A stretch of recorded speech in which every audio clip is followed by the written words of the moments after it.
શું કરે?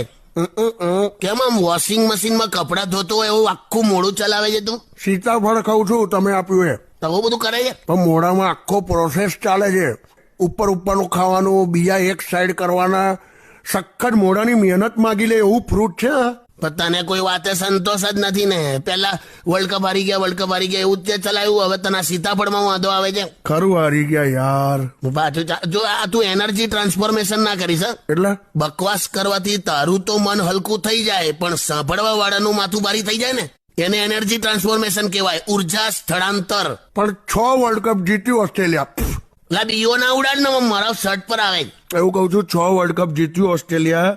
મને તો એવું લાગે છે ભવિષ્યમાં એના એક પ્લેયર પાસે પોતપોતાનો વર્લ્ડ કપ હશે. બોલો, હવે ત્યાં નક્કી કર્યું જ છે કે વાંક કાઢવાનો, તો પછી તારે તો હવે બદામમાં પણ કાંકરી આવશે. ના એવું નથી.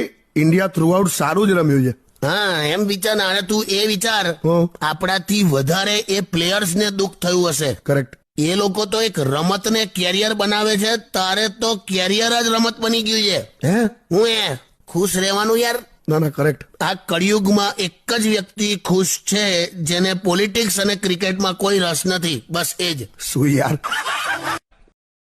Hello my YouTube family. તો ફ્રેન્ડ્સ, તમને મારા કોમેડી વિડીયોઝ, રીલ્સ અને પોસ્ટ કેવી લાગે છે ફ્રેન્ડ? પ્લીઝ સારી લાગતી હોય તો લાઈક, શેર અને કોમેન્ટ કરજો. અને જે લોકો મારી ચેનલ સાથે નવા જોડાયેલા છે અને મારી ચેનલને સબસ્ક્રાઇબ નથી કરી, તો પ્લીઝ સબસ્ક્રાઇબનું બટન દબાવીને પછી જજો.